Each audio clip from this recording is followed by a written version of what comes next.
reducing the amount of time she speaks. So let's see what happens. But the tricky stuff is in the fine print, right, Rohinton? You've gotten used to that. It always is. After it. It always is. I hope she has the poetry. She's been very good at using some Tamil poetry and quoting some very nice poetry. So short or long, I hope she has the poetry. But you know the market joke which is already running around, or the meme, so to speak. She's in a red sari today. Oh, she's in a red sari. So, George, any thoughts? Yeah, you'll wait to give the verdict tomorrow when the institutional investors come back, right? Yeah, obviously. And the Nifty mid-cap has turned green, so that's a positive. So the finance minister may well be in a red sari, but markets clearly brushing off those early woes, and the recovery from the low seems to be quite decent, in that sense. So markets obviously looking upbeat. But we spoke about Capex a bit, and Mr. Khara, you have a great sense of how Capex has performed maybe over the last 5 years. What's it going to take for the animal spirits to come back where private Capex is concerned? Because that could well be the clincher, right, in terms of getting a sense as to what lies thereafter. I think when it comes to commitment, of course, there is a significant improvement in commitments as far as capital expenditure is concerned from private sector. But yes, the animal spirit which you are talking about, it will probably warrant some kind of a certainty as far as the global environment is concerned. Yeah. Because unless and until there is a certainty on that, perhaps we may have challenge in terms of animal spirit coming back. But nevertheless, I must also mention that the Capex which is happening in the newer industries, which is green, particularly battery and EVs, and also cell manufacturing, etc., that is actually quite encouraging. And apart from that, the defense sector is another one which is showing a very promising outcome. So I think these are some of the sectors which will probably now take the leap forward and probably generate the animal spirit also. Okay, an absolutely flat market. It's only a few odd sectors, select autos, wherein the monthly sales numbers have been good. Defense, of course, and the entire EMS play is what is keeping the market afloat. L&T, Eicher, M&M, they are back to the fore. Maruti as well has now inched up higher. But on the flip side, it's a bit of a tug of war because you've got IT, some of the select FMCG names, and metals are the ones. Anything to do with metals or precious metals, that's really down and out in trade. But the one voice that all of us have been waiting for, consulting editor ET Now, Swaminathan Iyer, joining in to tell us what he's expecting from the budget. Swami sir, good morning. And don't tell me casual leaves should be done away with. We're already having a working Sunday here. But your top three asks from the budget this time, what should the market look out for?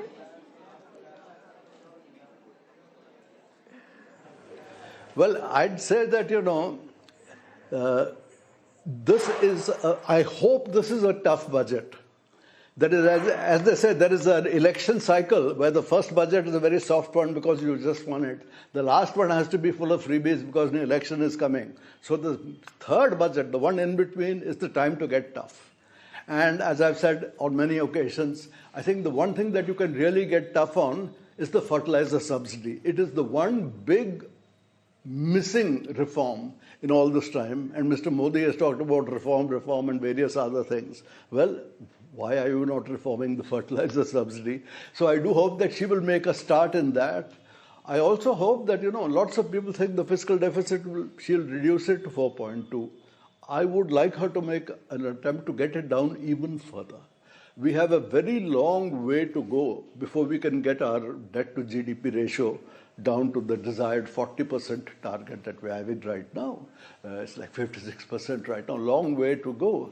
And this will require, therefore, fiscal discipline for a great many years ahead. Given that, after the third budget, the fourth and fifth have to be relatively soft because of coming elections, I do hope she will surprise us by reducing the fiscal deficit even below 4.2, maybe 4.1. 4.0 would be very, very good. So while others, I find, are emphasizing Capex and various others as though you have to stimulate a budget, I would say rather that the third budget of a government should be the one that is a tough budget. And I hope it is one in which the fiscal consolidation will surprise by being much sterner than expected. And I hope that one way of getting the fiscal deficit down would be to start reforming this fertilizer subsidy. Mr. Chidambaram reformed the diesel subsidy when he was finance minister by changing the price of diesel a few paise every week or so. And you can do the same for fertilizer. You cannot afford to do a huge cut in the fertilizer subsidy immediately. There will be an uproar. But if you keep doing it, small amounts, a few paisa week after week, then over 2 years or 3 years, you can finally even it out. So we know now how it's to be done. Let us hope that Nirmala Sitharaman is able to catch this particular bear by the ruff and control it at long last. Hi, Swaminathan sir. This is Radhika Gupta. I am budget editor today for ET Now, so I'm taking the liberty to ask you a question. Since you mentioned fiscal math, how do you see government and state borrowing? And do you think state borrowing, rising state borrowing is a source of concern? It's something the government and centre has to think about? Swami sir, let me try and take that question. Is the rising burden with regard to state finances a concern in your opinion, and is this something that needs to be solved for?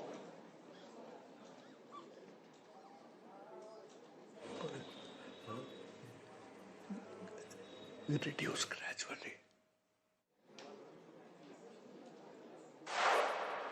Okay, all right. We have him on a slightly difficult line, so we'll get that patched. Yeah. Check with Mr. Khara. Yes. Swaminathan Iyer was talking about tackling the fertilizer subsidies there. Do you think the government will go for direct benefit as far as fertilizer subsidies is concerned now?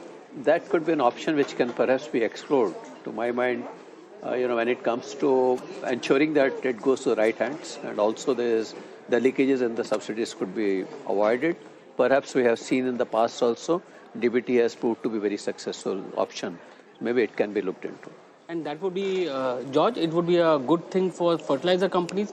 They don't have to wait for the government grants coming back to them. It will be on the spot and good for the working capital as well.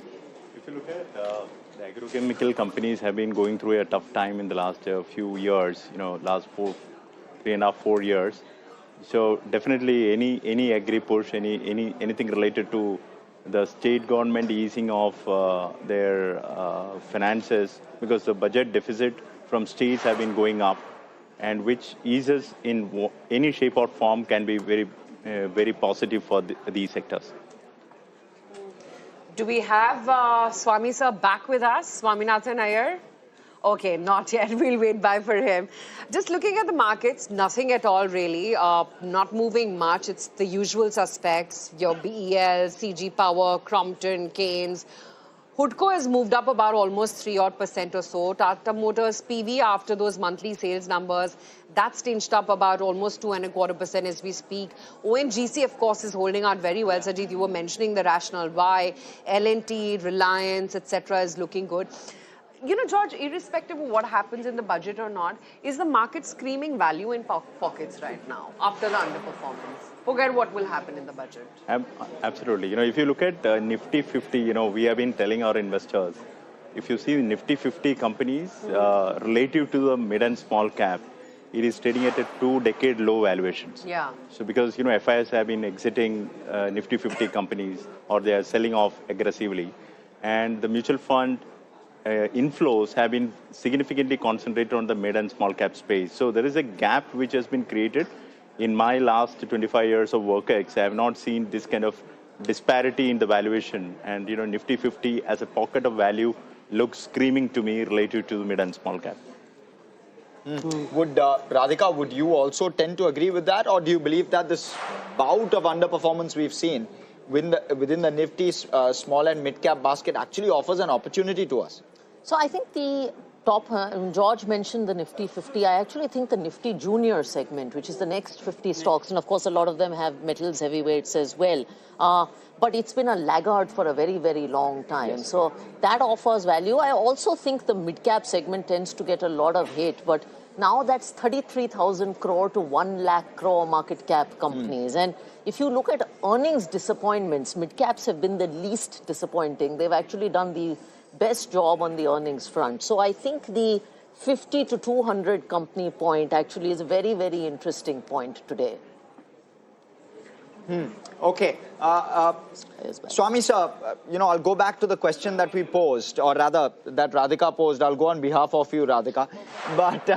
But Swami sir, if you can give us a sense of what you think of state finances. Are they in a difficult position? Can we kind of improve them? How quickly? How dramatically? You mean the government finances? State finances. State finances are not in very good shape. The central government had allowed them to run deficits going up to 3.5% of GDP, and that is to gradually come down. I think they will have to make a significant effort. As I said, in the election cycle, the third year is a good time to go ahead with tough measures. In that case, that should apply to the states too. I would like to point out that of the elections taking place this year, the BJP is not a significant player in the south, in Tamil Nadu and Kerala.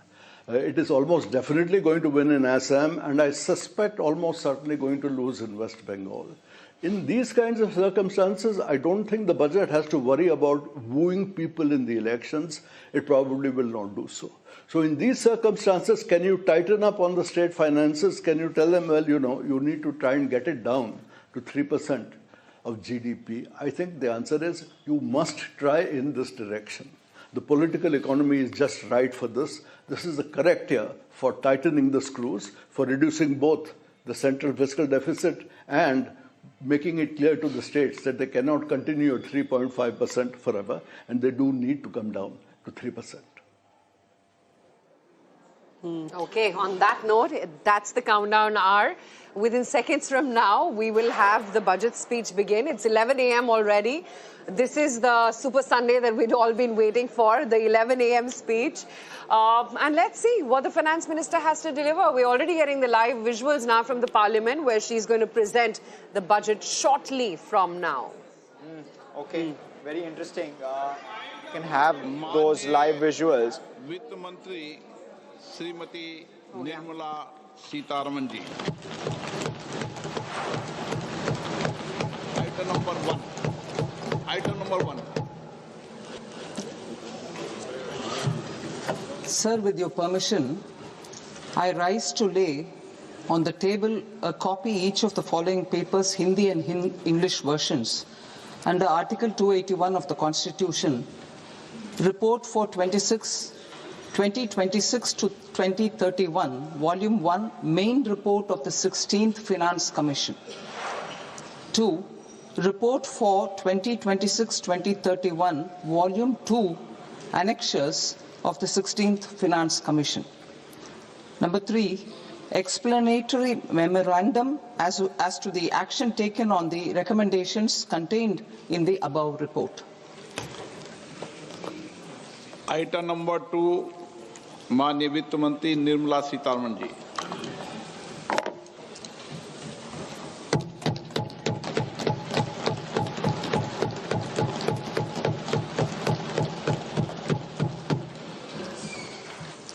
Honorable Speaker, sir, on the sacred occasion of Magh Purnima and the birth anniversary of Guru Ravidas, I present the budget for the year 2026-2027. Since we assumed office 12 years ago, India's economic trajectory has been marked by stability, fiscal discipline, sustained growth, and moderate inflation. This is the result of conscious choices we have made, even in times heightened uncertainty and disruption. Our government, led by Honorable Prime Minister Modi, has decisively and consistently chosen action over ambivalence, reform over rhetoric, and people over populism. We have pursued far-reaching structural reforms, fiscal prudence and monetary stability, whilst maintaining a strong thrust on public investment. Keeping Atmanirbharta as a lodestar, we have built domestic manufacturing capacity, energy security, and reduced critical import dependencies. Simultaneously, we have ensured that citizens benefit from every action of the government, undertaking reforms to support employment generation, agricultural productivity, household purchasing power, and universal services to people. These measures have delivered a high growth rate of around 7% and helped us make substantial strides in poverty reduction and improvement in the lives of our people. Today, we face an external environment in which trade and multilateralism are imperiled and access to resources and supply chains are disrupted. New technologies are transforming production systems while sharply increasing demands on water, energy, and critical minerals. India will continue to take confident steps towards Vikasit Bharat, balancing ambition with inclusion. As a growing economy with expanding trade and capital needs, India must also remain deeply integrated with global markets, exporting more and attracting stable long-term investment. As I begin Part A, I want to express my gratitude to the people for standing firmly with us as we forge our way together towards becoming one of the largest economies of the world.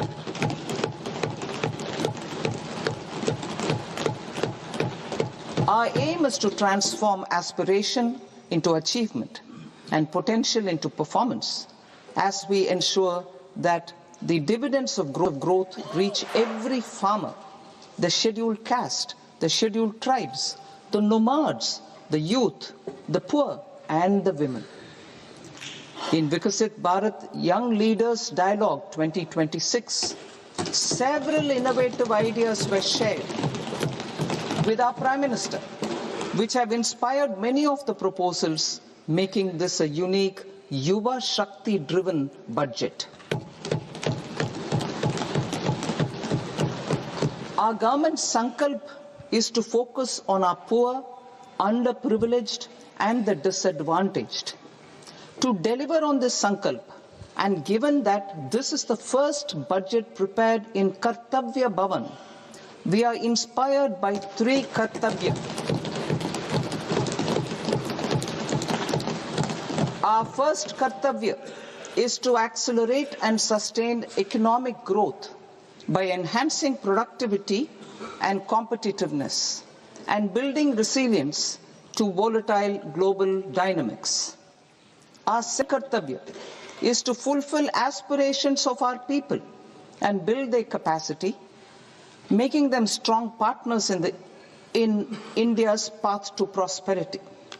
Our third Kartavya, aligned with our vision of Sabka Saath, Sabka Vikas, is to ensure that every family, community, region, and sector has access to resources, amenities, and opportunities for meaningful participation. This threefold approach requires a supportive ecosystem. The first requirement is to sustain the momentum of structural reforms, continuous, adaptive, and forward-looking. Second, a robust and resilient financial sector is central to mobilizing savings, allocating capital efficiently, and managing risks. Third, cutting-edge technologies, including AI applications, can serve us as force multipliers for better governance. Reform Express. Our government has undertaken comprehensive reforms towards creating employment, boosting productivity, and accelerating growth. After the Prime Minister's announcement on Independence Day in 2025, Over 350 reforms have been rolled out. This includes GST simplification, notification of labor codes, and rationalization of mandatory quality control orders. High-level committees have been formed, and in parallel, the central government is working with the state governments on deregulation and reducing compliance requirements. The Reform Express is well on its way and will maintain its momentum to help us fulfill our kartavya. I now move to specific proposals. Under our first kartavya, to accelerate and sustain economic growth, I propose interventions in 6 areas. 1.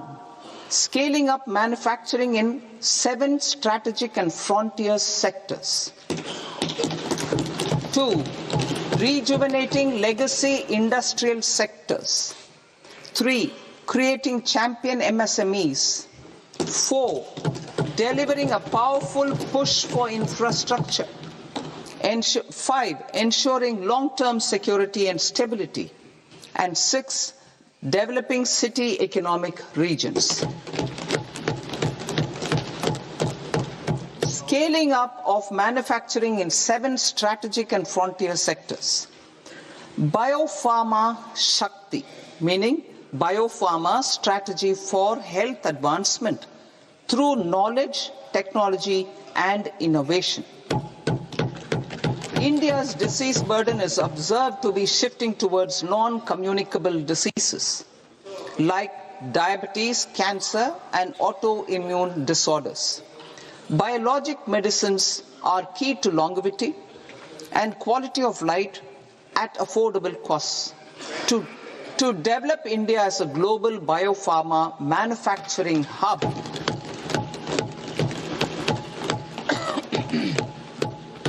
I propose the Biopharma Shakti with an outlay of 10,000 crores over the next 5 years. This will build the ecosystem for domestic production of biologics and biosimilars. The strategy will include a biopharma-focused network with 3 new national institutes of pharmaceutical education and research, popularly known as NIPERs, and upgrading 7 existing ones. It will also create a network of 1,000 accredited India clinical trials sites.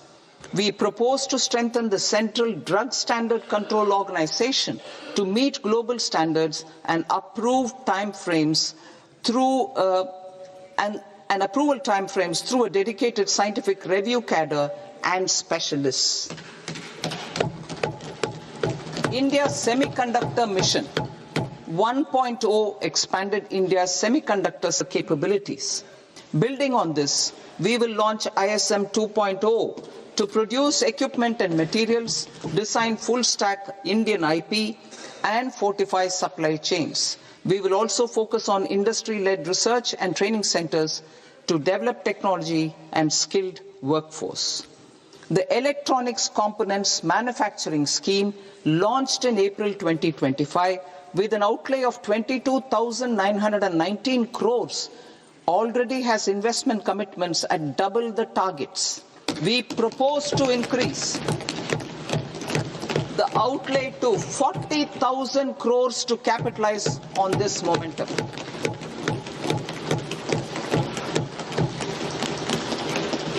A scheme for rare earth permanent magnets was launched in 2025 November.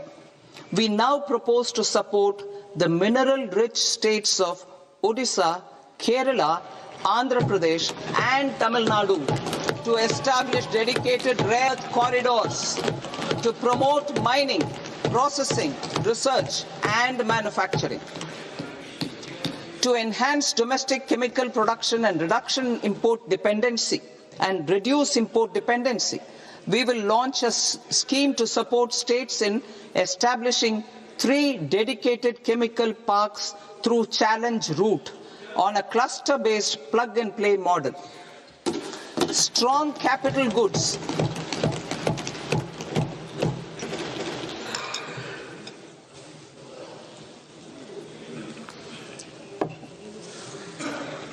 Strong capital goods capability is a determinant of productivity and quality across different sectors.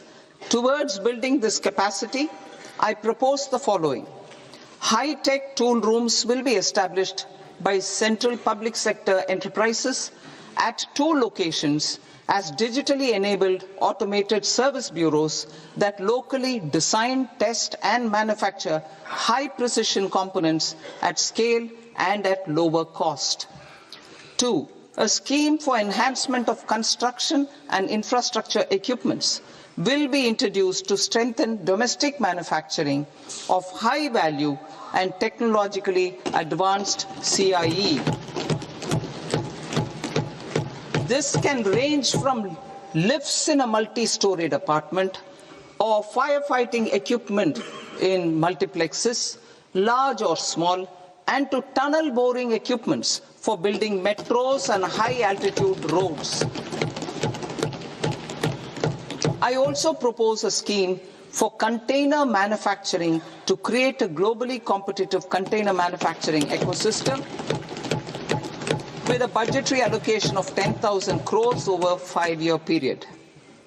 For the labor-intensive textile sector, I propose an integrated program with 5 subparts. 1. The National Fiber Scheme for self-reliance in natural fibers, such as silk, wool and jute, man-made fibers and new age fibers.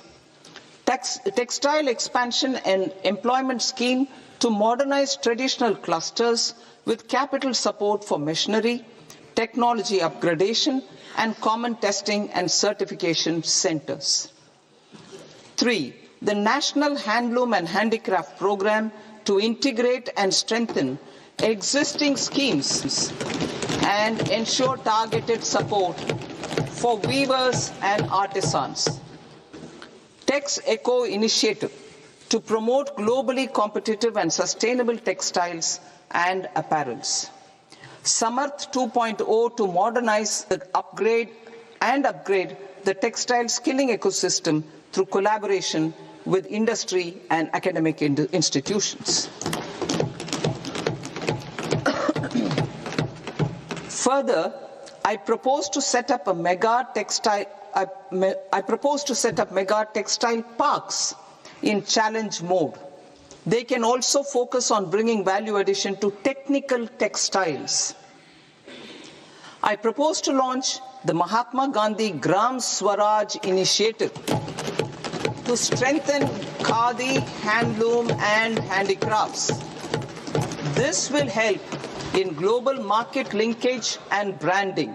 It will streamline and support training, skilling, quality of process and production. This will benefit our weavers, village industries, one district, one product ODOP initiative, and also our rural youth. India has the potential to emerge as a global hub for high quality, affordable sports goods. I propose a dedicated initiative for sports goods that will promote manufacturing, research, and innovation in equipment design as well as material sciences. Rejuvenation of legacy industrial clusters. I propose to introduce a scheme to revive 200 legacy industrial clusters to improve their cost competitiveness and efficiency through infrastructure and technology upgradation. Creating champion SMEs and supporting micro enterprises. Recognizing MSMEs as a vital engine of growth, I propose a 3-pronged approach to help them grow as champions. Equity support.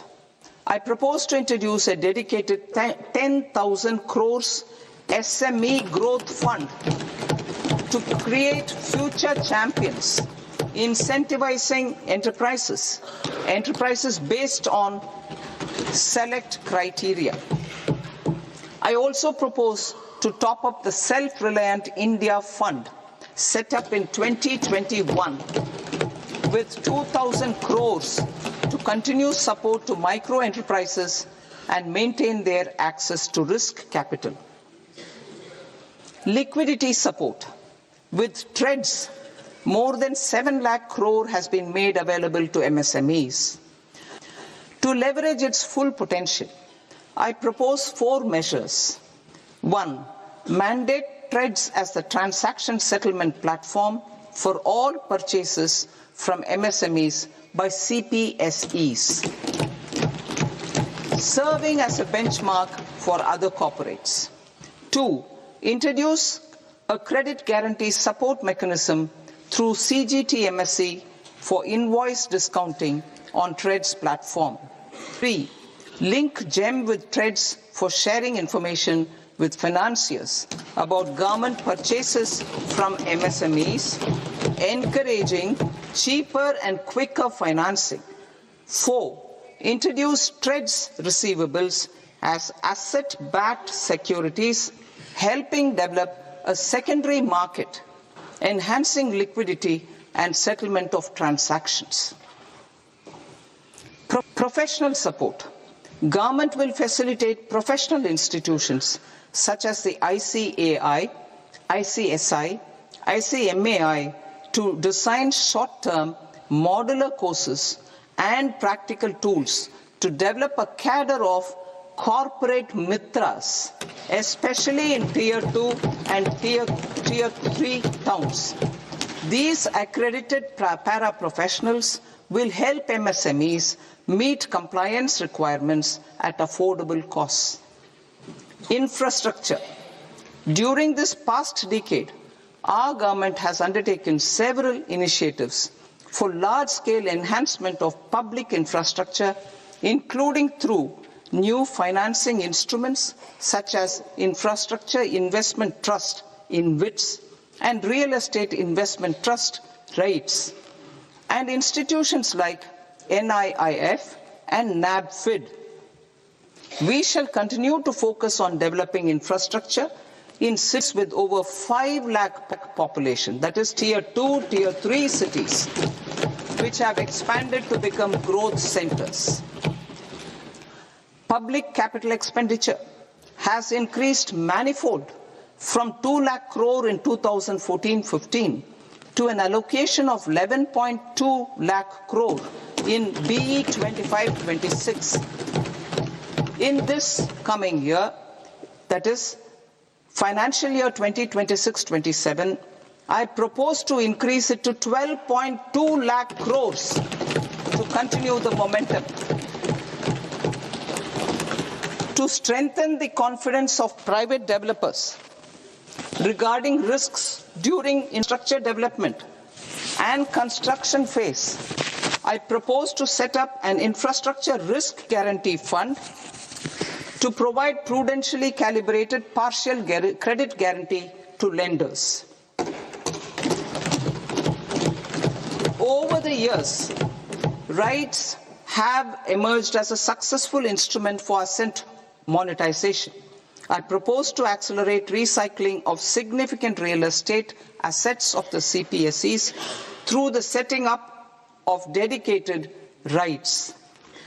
To promote environmentally sustainable movement of cargo, I propose to 1. Establish new dedicated freight corridors connecting Dankuni in the east to Surat in the west. Operationalize 20 new national waterways over the next 5 years, starting with National Waterways 5 in Orissa to connect mineral-rich areas of Talcher and Angul and industrial centers like Kalinga Nagar to the ports of Paradeep and Dhamra. Training institutes will be set up as regional centers of excellence for development of required manpower for these waterways. This will benefit youth in the entire stretch of the waterways to train and acquire skills. Further, a ship repair ecosystem catering to inland waterways will also be set up at Varanasi and Patna. And C, launch a coastal cargo promotion scheme for incentivizing a modal shift from rail to road to increase the share of inland waterways and coastal shipping from 6% to 12% by 2047. To enhance last mile and remote connectivity and promote tourism, I propose to give incentives to indigenize manufacturing of seaplanes. A seaplane scheme will be also introduced to provide support for operations. Carbon capture, utilization and storage. Aligning with the roadmap launched in December 2025, the carbon capture, utilization and storage technologies at scale will achieve higher readiness and in end-use application across 5 industrial sectors, including power, steel, cement, refineries, and chemicals.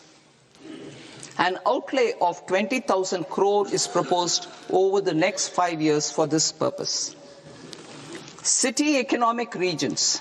Cities are India's engines of growth, innovation, and opportunities. We shall now focus on Tier 2, Tier 3 cities, and even temple towns, which need modern infrastructure and basic amenities.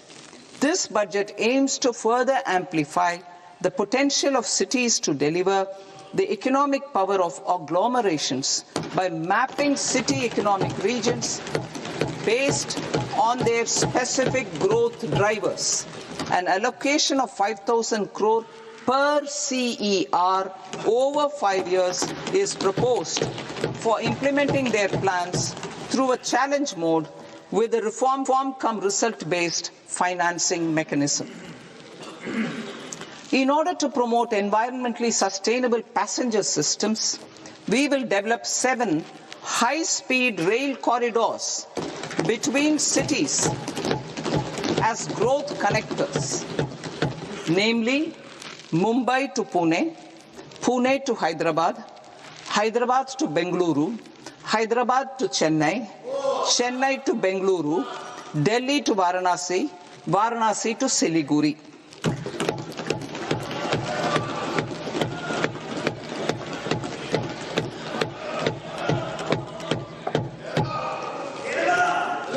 Financial sector. The Indian banking sector today is characterized by a strong balance sheet, historic highs in profitability, improved asset quality, and coverage exceeding 98% of villages in the country.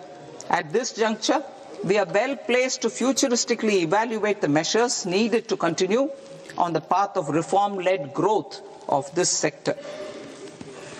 I propose setting up a high-level committee on banking for Vikasit Bharat. High-level committee on banking for Vikasit Bharat to comprehensively review the sector and align it with India's next phase of growth, while safeguarding financial stability, inclusion, and consumer protection.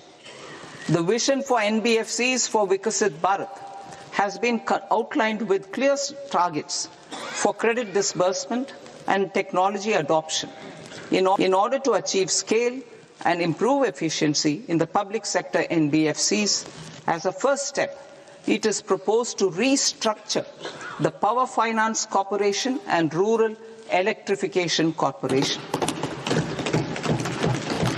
I propose a comprehensive review of the foreign exchange management non-debt instruments rules to create a more contemporary, user-friendly framework for foreign investments consistent with India's evolving economic priorities.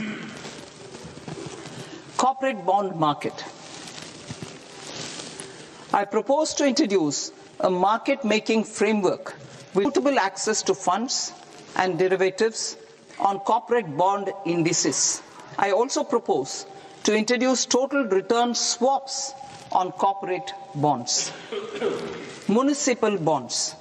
To encourage the issuance of municipal bonds of higher value by larger cities, I propose an incentive of 100 crore rupees for a single bond issuance.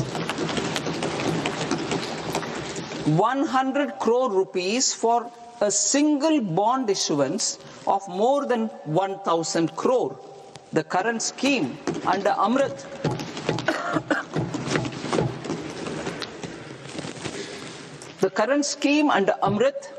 which incentivizes issuances up to 200 crores only, will also continue to support smaller and medium towns.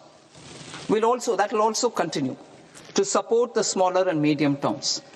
Ease of doing business. Individual persons resident outside India, PROI, will be permitted to invest in equity instruments of listed Indian companies through the Portfolio Investment Scheme. It is also proposed to increase the investment limit for an individual PROI under the scheme from 5% to 10%, with an overall investment limit for all individual PROIs to 24% from the current 10%. Emerging technologies including AI. 21st century is technology-driven. Adoption of technology is for the benefit of all people. Farmers in the field, women in STEM, youth keen to upskill, and Divyangjan to access newer opportunities. The government has taken several steps to support new technologies through AI Mission, National Quantum Mission, Anusandhan National Research Fund, and Research and Development and Innovation Fund. Our second kartavya is to fulfill aspirations and build capacities. Close to 25 crore individuals have come out of multi-dimensional poverty through a decade of our government's sustained and reform-oriented efforts.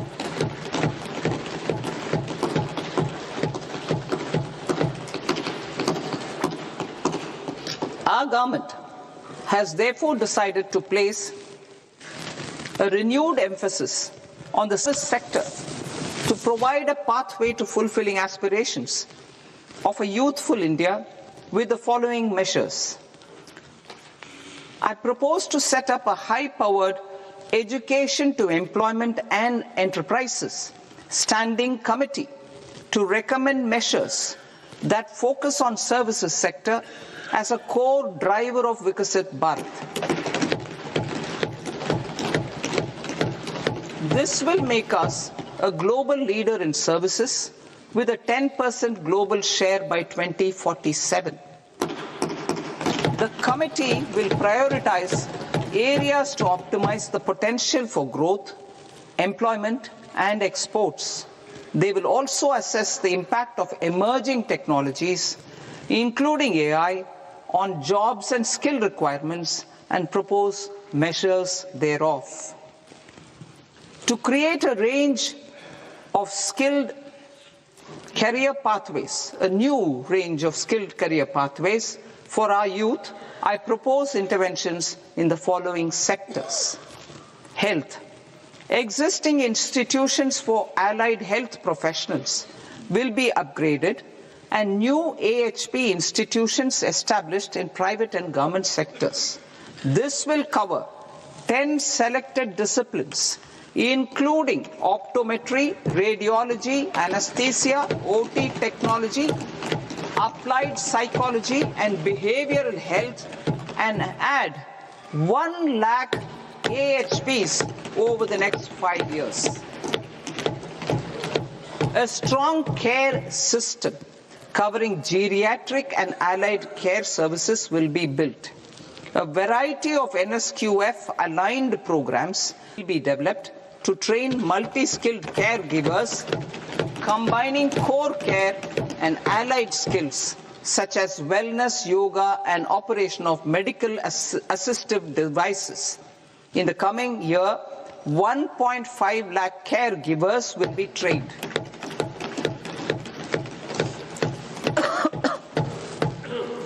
hubs for medical value tourism. To promote India as a hub for medical tourism services, I propose to launch a scheme to support states in establishing 5 regional medical hubs in partnership with the private sector.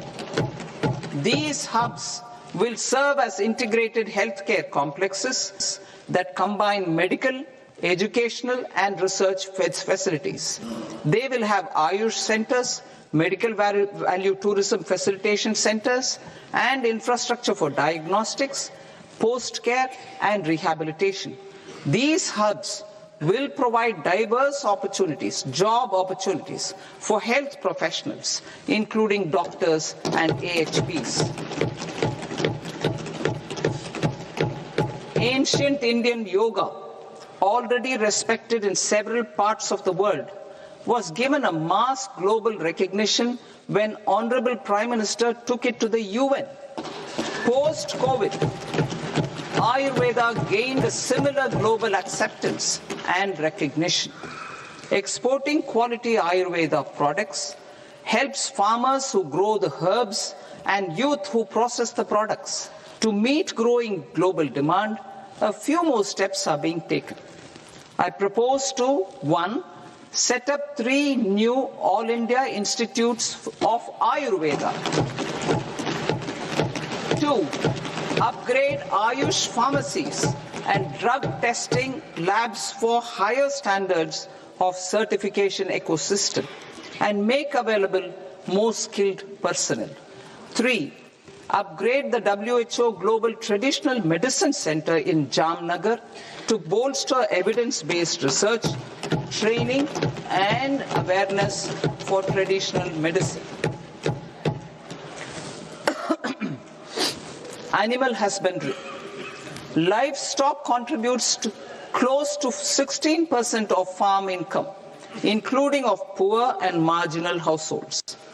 To scale up availability of veterinary professionals by more than 20,000, I propose to roll out a loan-linked capital subsidy support scheme for establishment of veterinary and para-veterinary colleges, veterinary hospitals, diagnostic laboratories, and breeding facilities in private sector. Collaboration between Indian and foreign institutions will also be facilitated. Orange economy. India's animation, visual effects, gaming and comics sector, AVGC sector, is a growing industry projected to require 2 million professionals by 2030. I propose to support the Indian Institute of Creative Technologies, Mumbai, in setting up AVGC content creator labs in 15,000 secondary schools all over the country and 500 colleges. The Indian design industry is expanding rapidly, and yet there is a shortage of Indian designers.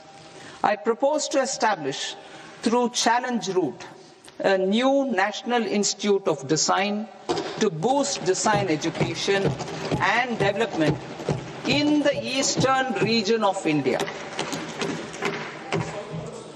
Education. Our government will support states through Challenge Route in creating 5 university townships in the vicinity of major industrial and logistics corridors. These planned academic zones will host multiple universities, colleges and research institutions, skill centers and residential complexes. In higher education, STEM institutions, prolonged hours of study and laboratory work pose some challenges for girl students. Through VGF, Viability Gap Funding and capital support, 1 girls' hostel will be established in every district.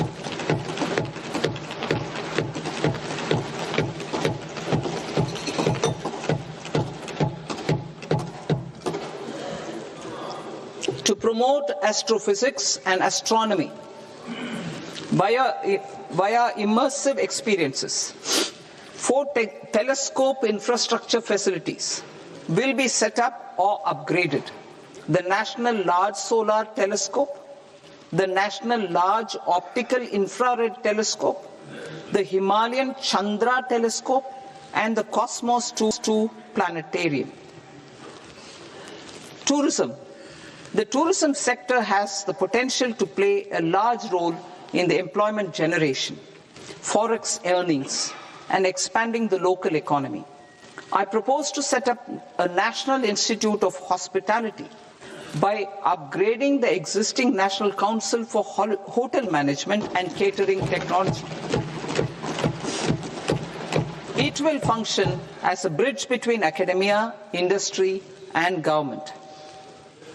I also propose a pilot scheme for upskilling 10,000 guides in 20 iconic tourist sites through a standardized, high-quality, 12-week training course in hybrid mode in collaboration with the Indian Institute of Management. A national destination digital knowledge grid will be established to digitally document all places of significance, cultural, spiritual, and heritage. This initiative will create a new ecosystem of jobs for local researchers, historians, content creators, and technology partners. India has the potential and opportunity to offer world-class trekking and hiking experience. We will develop ecologically sustainable mountain trails in Himachal Pradesh, Uttarakhand, and Jammu Kashmir. Also in Araku Valley in the Eastern Ghats and Podigai Malai in the Western Ghats.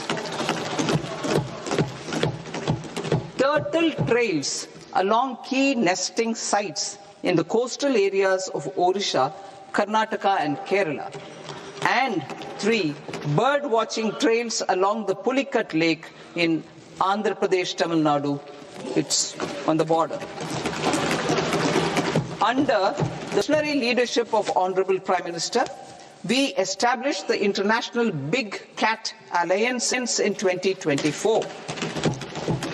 This year, India is hosting the first ever Global Big Cat Summit, where heads of governments and ministers from 95 range countries will deliberate on collective strategies for conservation.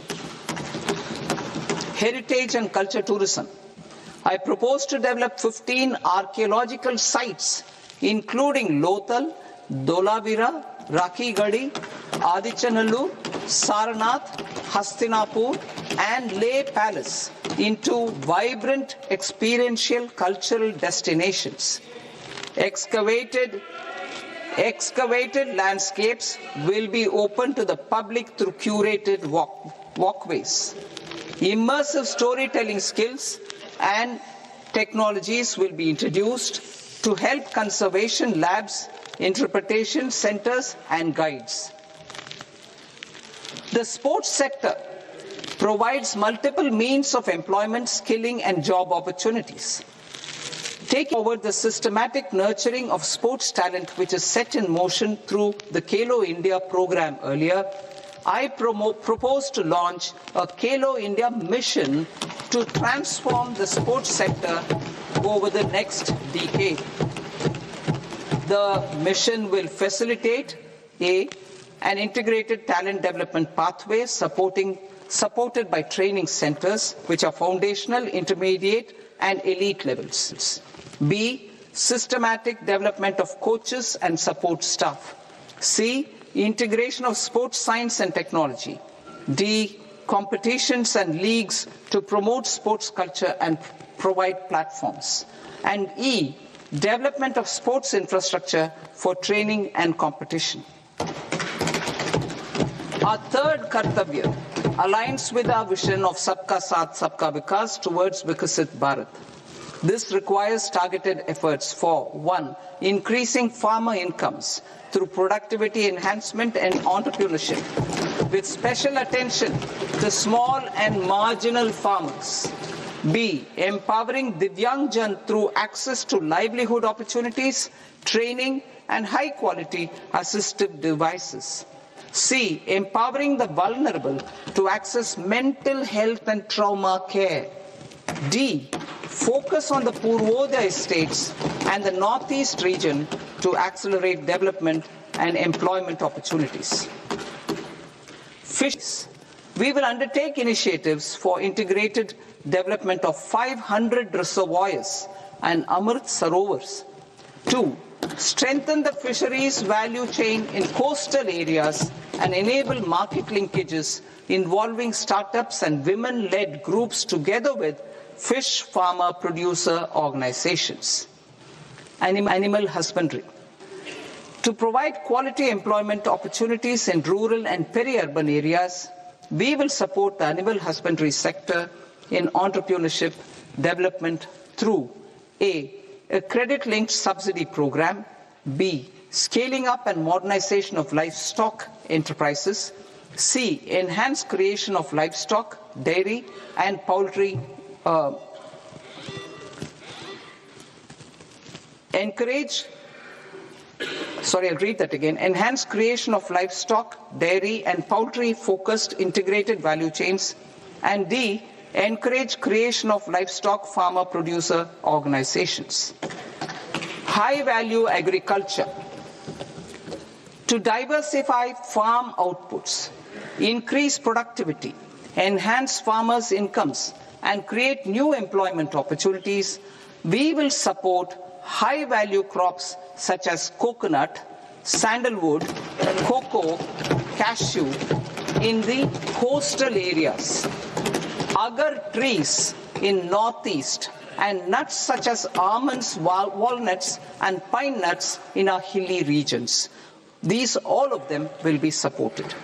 India is the world's largest producer of coconuts.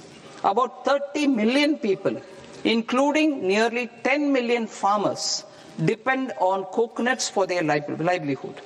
To further enhance competitiveness in coconut production, I propose a coconut promotion scheme to increase production and enhance productivity through various interventions, including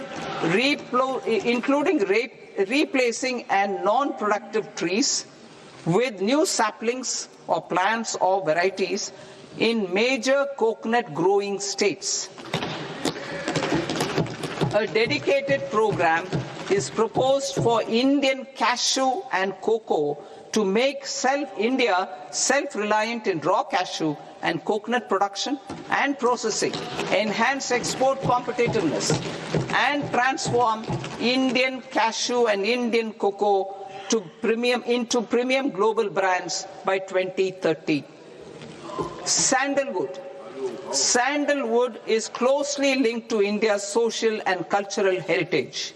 Our government will partner with state governments to promote focused cultivation and post-harvest processing to restore the glory of the Indian sandalwood ecosystem, to rejuvenate old, low-yielding orchards, and expand high-density cultivation of walnuts, almonds, and pine nuts. We will support a dedicated program to enhance farmer incomes and in bringing value addition by engaging youth. Bharat Vistar, that is virtually integrated system to access agricultural resources. I propose to launch Bharat Vistar, a multilingual AI tool that shall integrate the AgriStack portals and the ICAR package on agricultural practices with AI systems. This will enhance farm productivity, enable better decisions for farmers, and reduce risk by providing customized advisory support. She-marts for rural women-led enterprises.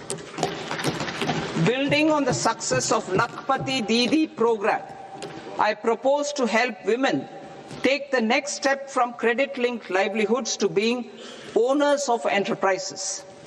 Self-help entrepreneur, marts will be set up as community-owned retail outlets within the cluster-level federations through enhanced and innovative financing instruments. Empowering Divyangjan. Divyangjan Kaushal Yojana. Information technology, AVGC sectors, hospitality and food and beverages sectors often offer task-oriented and process-driven roles which are suitable for Divyangjan. We will ensure dignified livelihood opportunities through industry-relevant and customized training specific to each Divyangjan group. Divyang Sahara Yojana. Timely access to high-quality assistive devices for all eligible Divyangjan is a fundamental need. I propose to 1. Support the Artificial Limbs Manufacturing Corporation of India, Alimco, to set up and to scale up production of assistive devices, invest in R&D and AI integration, strengthen PM Divyasha Kendras, and support setting up of assistive technology marts as modern retail style centers where Divyangjan and senior citizens can see, try and purchase assistive products. Reaffirming our commitment to mental health and trauma care. There are no national institutes for mental health care in North India. We will therefore set up a NIMHANS 2 and also upgrade national mental health institutes in Ranchi and in Tezpur as regional Apex institutions. Emergencies expose families, particularly the poor and vulnerable, to unexpected expenditure. We will strengthen and increase these capacities by 50% in district hospitals by establishing emergency and trauma care centers. Focus on Purvodaya states and northeastern regions. Purvodaya. I propose the development of an integrated East Coast industrial corridor with a well-connected node at Durgapur, creation of 5 tourism destinations in 5 Purvodaya states, and the provision of 4,000 e-buses. Buddhist sites in northeastern region. The northeastern region is a civilizational confluence of Theravada and Mahayana or Vajrayana traditions. I propose to launch a scheme for development of Buddhist circuits in Arunachal Pradesh, Sikkim, Assam, Manipur, Mizoram, and Tripura. The scheme will cover preservation of temples and monasteries, pilgrimage interpretation centers, connectivity, and pilgrim amenities. 16th Finance Commission.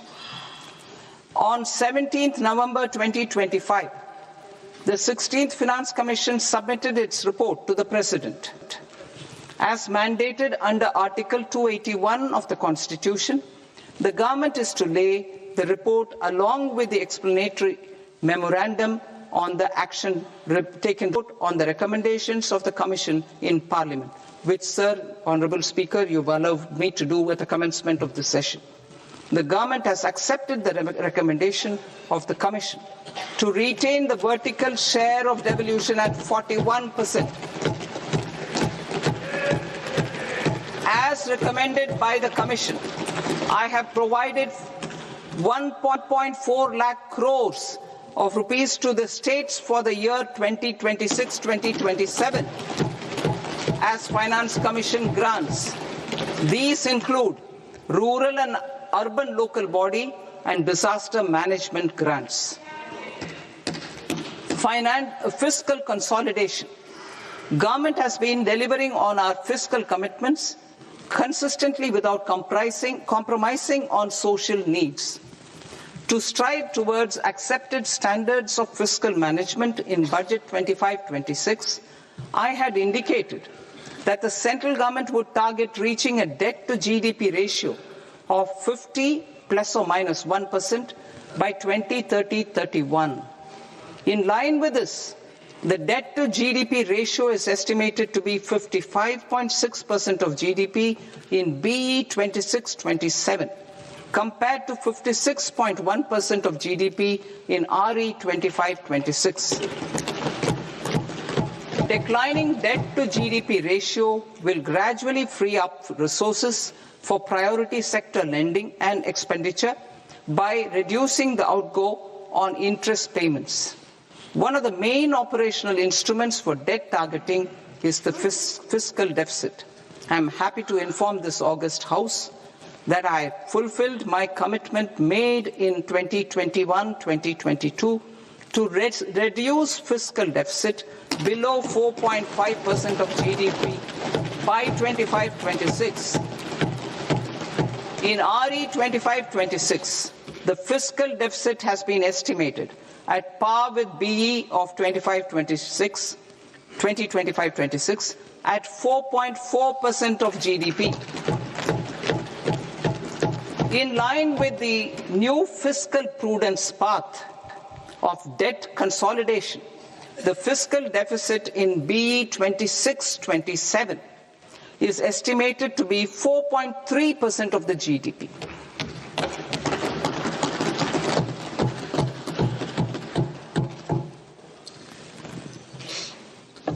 The revised estimates of the non-debt receipts are 34 lakh crore rupees, of which the centre's net tax receipts are 26.7 lakh crore.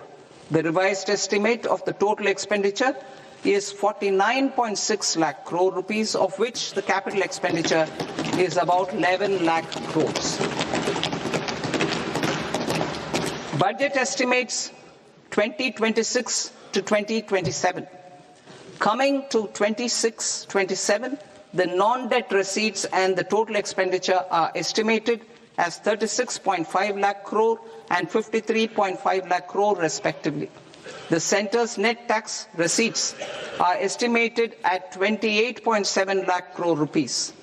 To finance the fiscal deficit, the net market borrowings from dated securities are estimated at 11.7 lakh crore rupees. The balance financing is expected to come from small savings and other sources. The gross market borrowings are estimated at 17.2 lakh crore rupees. I'll now move to Part B. Part B, direct taxes.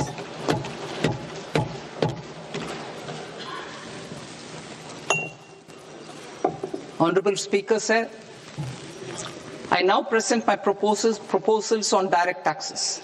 New Income Tax Act. In July 2024, I announced a comprehensive review of the Income Tax Act 1961. This was completed in a record time, and the Income Tax Act 2025 will come into effect from 1st April 2026. The simplified income tax rules and forms will be notified shortly, giving adequate time to taxpayers to acquaint themselves with its requirements. The forms have been redesigned such that ordinary citizens can comply without difficulty. Ease of living.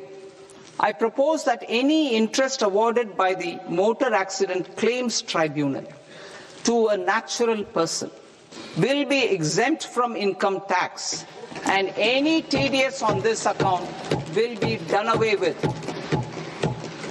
I propose to reduce TCS rate on the sale of overseas tour program package from the current 5% and 20% to 2% without any stipulation of amount. I propose to reduce TCS rate for pursuing education and for medical purposes under the Liberalized Remittance Scheme, popularly known as LRS, from 5% to 2%. Supply of manpower services is proposed to be specifically brought within the ambit of payment to contractors for the purpose of TDS to avoid ambiguity. Thus, TDS on these services will be at the rate of 1% or 2% only. I propose a scheme for small taxpayers wherein a rule-based automated process will enable obtaining a lower or nil deduction certificate instead of filing an application with the assessing officer. For the ease of taxpayer holding securities in multiple companies, I propose to enable depositories to accept Form 15G or Form 15H from the investor and provide it directly to various relevant companies.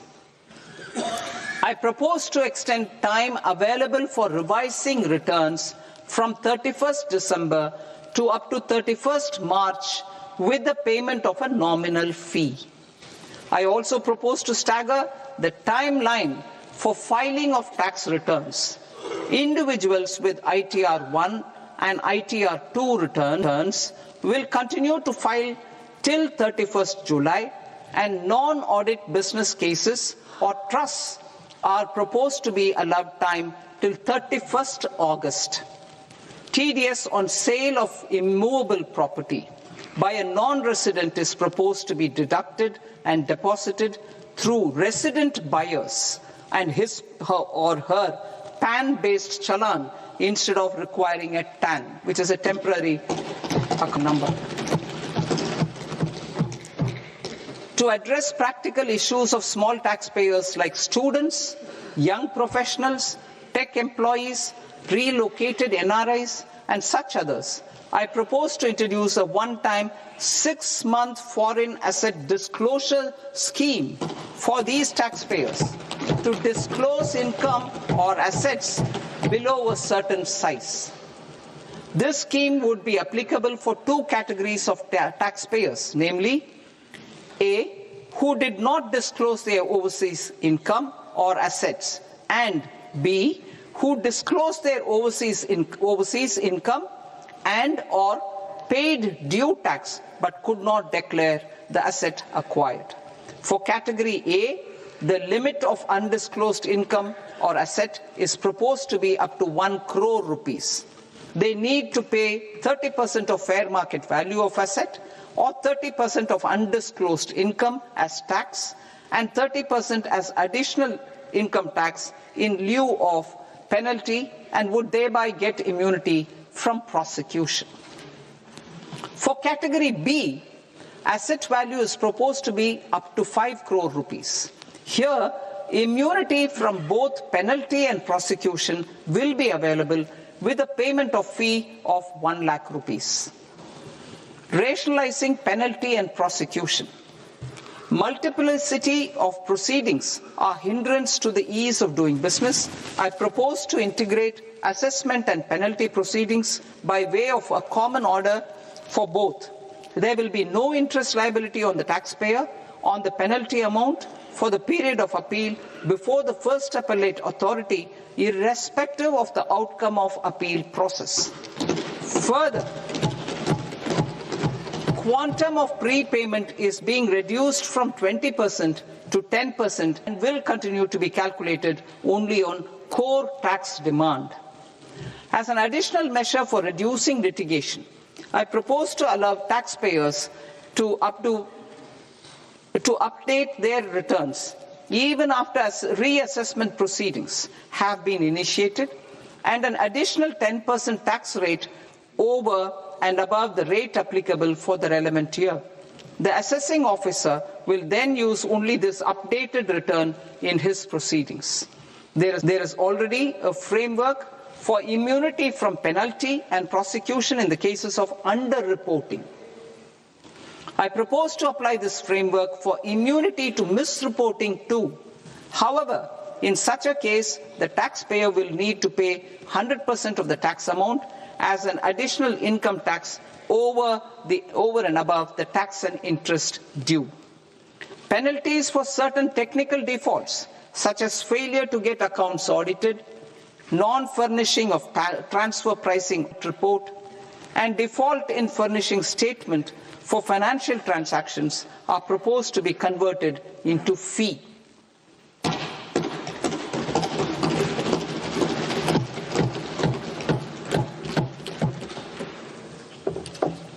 I propose to rationalize prosecution framework under Income Tax Act while maintaining a careful balance for deterrence in some serious offence. Non-production of books of account and documents and requirement of TDS payment where payment is made in kind are being decriminalized. Further, minor offences will attract fine only. The remaining prosecutions will be graded commensurate with the quantum of offence.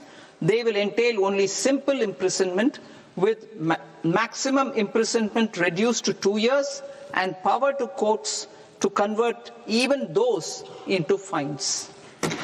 There is no penalty. There is no penalty presently for disclosure of non-immovable foreign assets with aggregate value less than 20 lakh rupees. I propose to also provide them with immunity from prosecution with retrospective effect from 1/10/2024.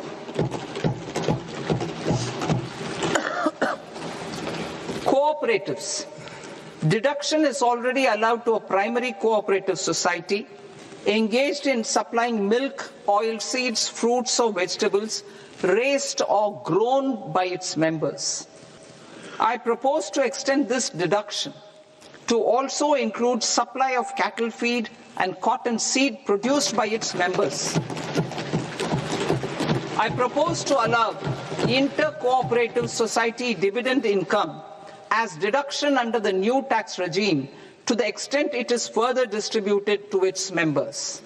I further propose to allow exemption for a period of 3 years to dividend income received by a notified national cooperative federation on their investments made in companies up to 31/1/2026. This exemption would be allowed only for dividends further distributed to its member cooperatives. Supporting IT sector as India's growth engine. India is a global leader in software development services, IT-enabled services, knowledge process outsourcing services, and contract R&D services relating to software development. These businesses and their segments are quite interconnected with each other. All these services are proposed to be clubbed under a single category of information technology services with a common safe harbor margin of 15.5% applicable to all. The threshold for availing safe harbor for IT services is being enhanced substantially from 300 crore rupees to 2,000 crore rupees. Safe harbor for IT services shall be approved by an automated rule-driven process without any need for tax officer to examine and accept the application. Once applied by an IT services company, the same safe harbor can be continued for a period of 5 years at a stretch at its choice. For IT services companies who want to conclude advanced pricing agreement, APA, I propose to fast-track unilateral APA process for IT services and endeavor to conclude it within a period of 2 years. The period of 2 years can be extended by a further period of 6 months on taxpayers' request. I propose to extend the facility of modified returns available to the entity entering APA to its associated entities also. Acting global business and investment. Recognizing the need to enable critical infrastructure and boost investment in data centers, I propose to provide tax holiday till 2047 to any foreign company that provides cloud services to customers globally by using data center services from India. It will, however, need to provide services to Indian customers through an Indian reseller entity. I also propose to provide a safe harbor of 15% on cost in case the company providing data center services from India is a related entity. To harness the efficiency of just-in-time logistics for electronic manufacturing, I propose to provide safe harbor to non-residents for component warehousing in a bonded warehouse at a profit margin of 2% of the invoice value. The resultant tax of about 0.7% will be much lower than in competing jurisdictions.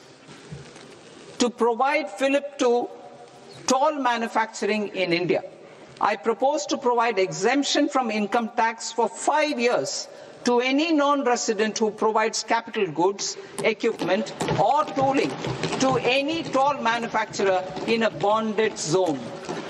To encourage vast pool of global talent to work in India for a longer period of time, I propose to provide exemption to global, non-India sourced income of a non-resident expert for a stay period of 5 years under notified schemes. I propose to provide exemption from minimum alternate tax, the MAT, to all non-residents who pay tax on presumptive basis. Tax administration. I propose to constitute a joint committee of Ministry of Corporate Affairs and Central Board of Direct Taxes for incorporating the requirements of income computation and disclosure standards, the ICDS, in the Indian Accounting Standards, IND AS itself. Separate accounting requirement based on ICDS will be done away with from the tax year 27-28. To support Prime Minister Modi's vision of homegrown accounting and advisory firms to become global leaders, I propose to rationalize the definition of accountant for the purposes of safe harbor rules. Other proposals. Change in taxation of buyback was brought in to address the improper use of buyback route by promoters. In the interest of minority shareholders, I propose to tax buyback for all types of shareholders as capital gains. However, to disincentivize misuse of tax arbitrage, promoters will pay an additional buyback tax. This will make effective tax 22% for corporate promoters. For non-corporate promoters, the effective tax will be 30%.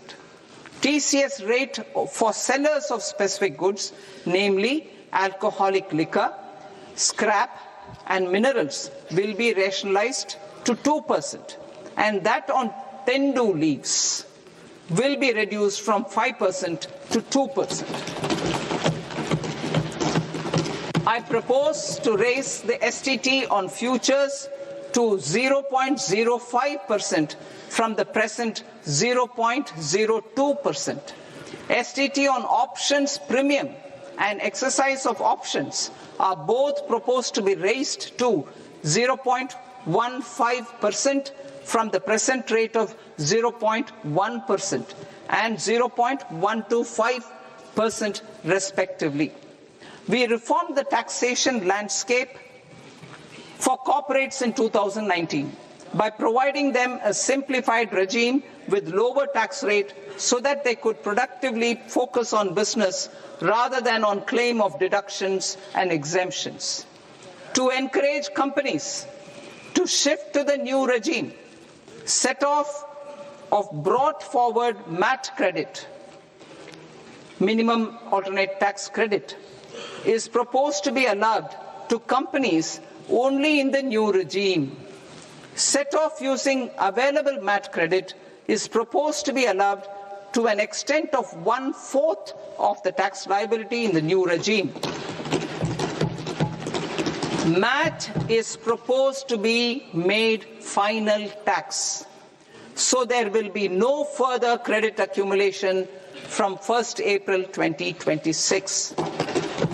In line with this change, the rate of final tax is being reduced to 14% from the current MAT rate of 15%.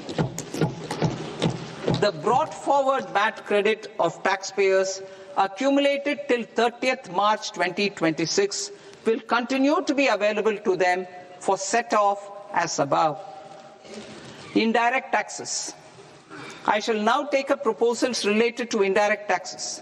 My proposals for customs and central excise aim to further simplify the tariff structure, support domestic manufacturing, promote export competitiveness, and correct inversion in duty.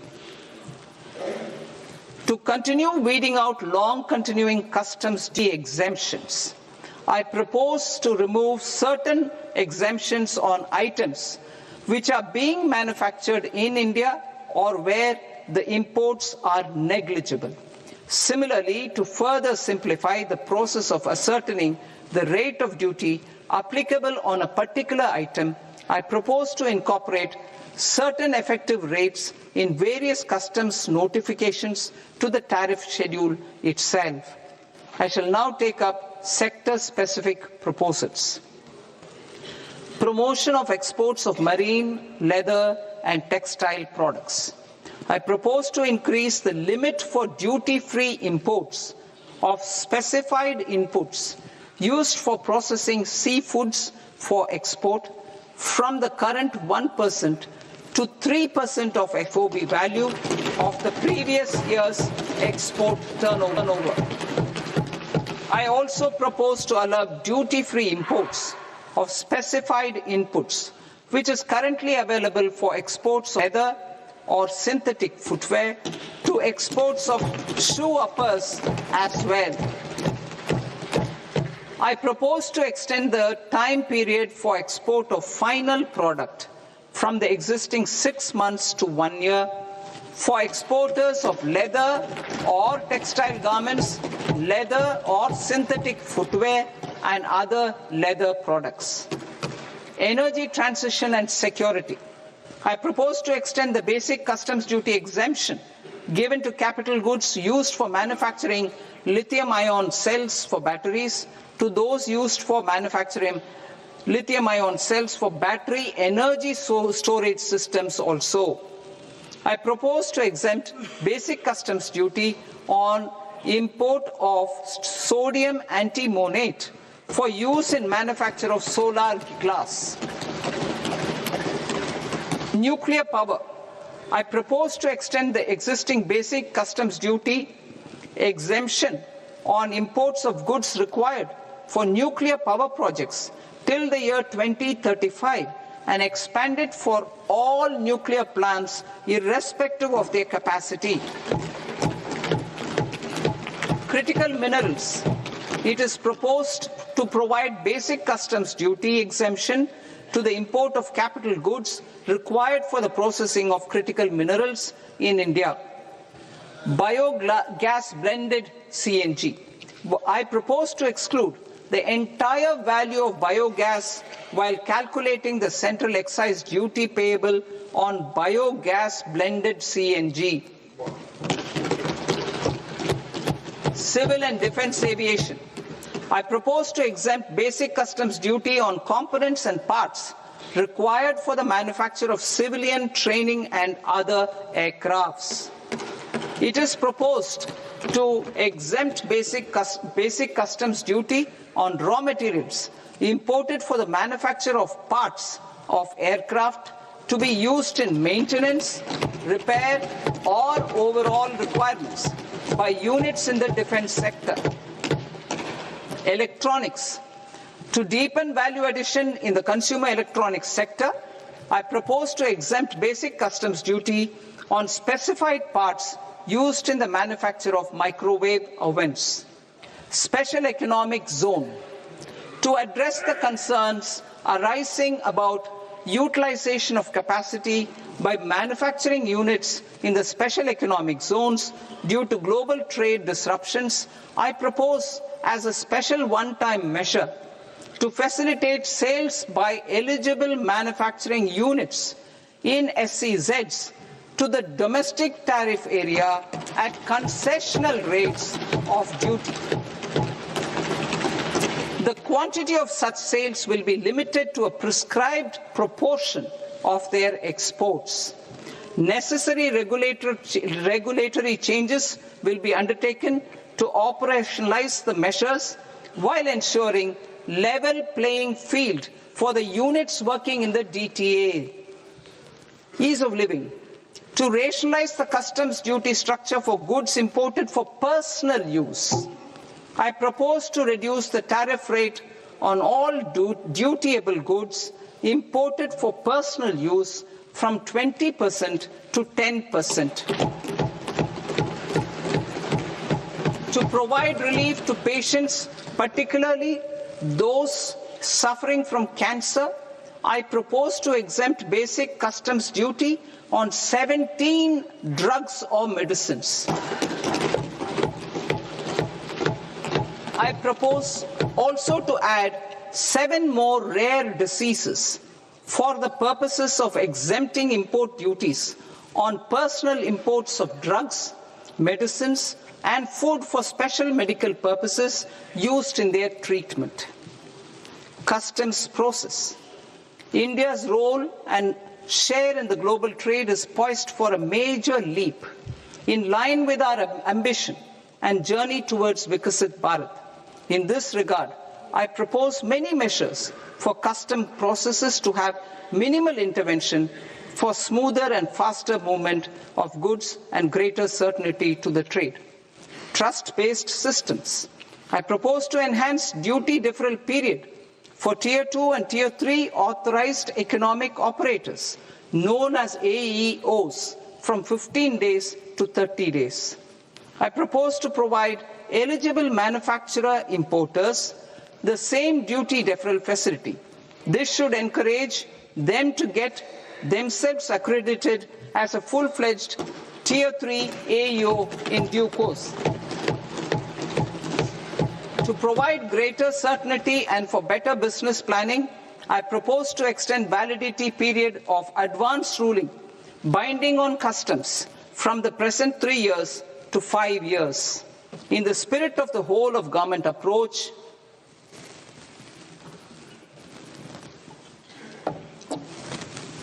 government agencies will be encouraged to leverage AEO accreditation for preferential treatment in clearing their cargo.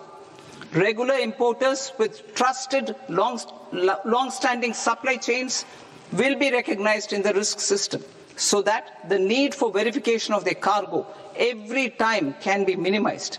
Export cargo using electronic sealing.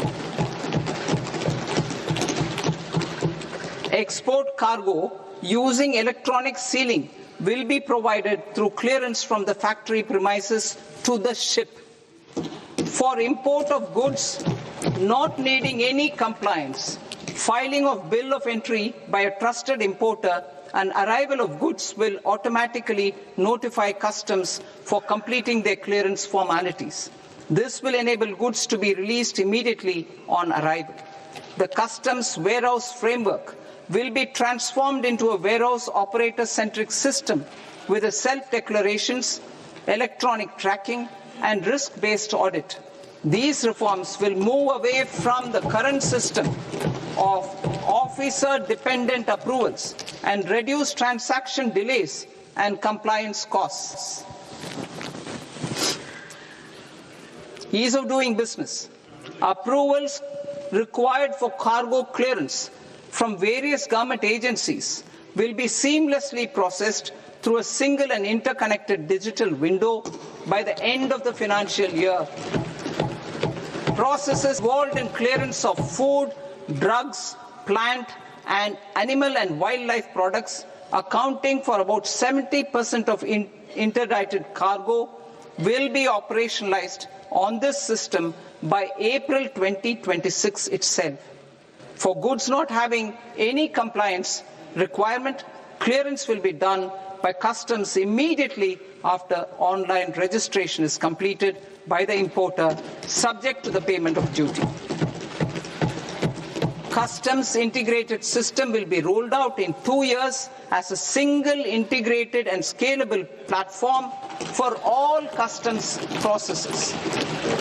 Utilization of non-intrusive scanning with advanced imaging and AI technology for risk assessment will be expanded in a phased manner with the objective to scan every container across all the major ports. New export opportunities to support Indian fishermen to fully harness the economic value of marine resources beyond our territorial waters. The following measures will be taken. A. Fish catch by an Indian fishing vessel in exclusive economic zone or on the high seas will be made free of duty. Landing of such fish on foreign port will be treated as export of goods. Safeguards will be put in place to prevent misuse during fish catch, transit or transshipment. To support aspirations of India's small businesses, artisans and startups to access global markets through e-commerce, I am pleased to announce complete removal of the current value cap of 10 lakh rupees per consignment on courier exports. In addition, handling of rejected and returned consignments will be improved with effective use of technology for identifying such consignments. I propose to revise provisions governing baggage clearance during international travel to address genuine concerns of passengers. The revised rules will enhance duty-free allowances in line with the present-day travel realities and provide clarity in temporary carriage of goods brought in or taken out. There are honest taxpayers who are willing to settle disputes by paying all their dues, but they get deterred due to negative connotation associated with penalty. They will now be able to close cases by paying an additional amount in lieu of penalty. Honorable Speaker, sir, with this, I commend the budget to this august House. Jai Hind.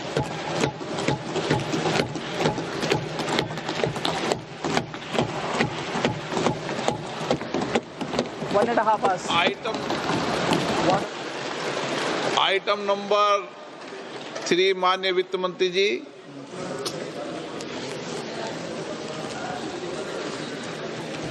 Item number 2, sir. 3. Sir, with your permission, I rise to lay on the table of the following statements under Section 3, 1 of the Fiscal Responsibility and Budget Management Act of 2003. Medium-term fiscal policy, fiscal policy strategy statement, and macroeconomic framework statement. Item number 4, माननीय वित्त मंत्री जी. Sir, with your permission, I move for leave to introduce the Finance Bill 2026. प्रश्न ये कि विधेयक को पुरस्कृत करने की अनुमति प्रदान की जाए. जो सदस्य इस पक्ष में हाँ गए, जो सदस्य विरोध में ना गए, मेरे विचार में निर्णय हाँ वालों के पक्ष में, हाँ वालों के पक्ष में अनुमति प्रदान की जाती है. माननीय मंत्री जी, अब विधेयक पूरे स्थापित करें. Sir, I introduce the bill. माननीय सदस्यगण, आपको सूचित किया जाता है कि माननीय वित्त मंत्री जी के बजट भाषण की कॉपी पब्लिकेशन काउंटर पर ली जाती है. बजट भाषण और बजट से संबंधित दस्तावेज आपके मोबाइल फोन और मेंबर पोर्टल्स पर ही उपलब्ध है. सभा की कार्रवाई कल सोमवार दिनांक 2 फरवरी 2026 को प्राप्त 11 बजे तक के लिए स्थगित की जाती है.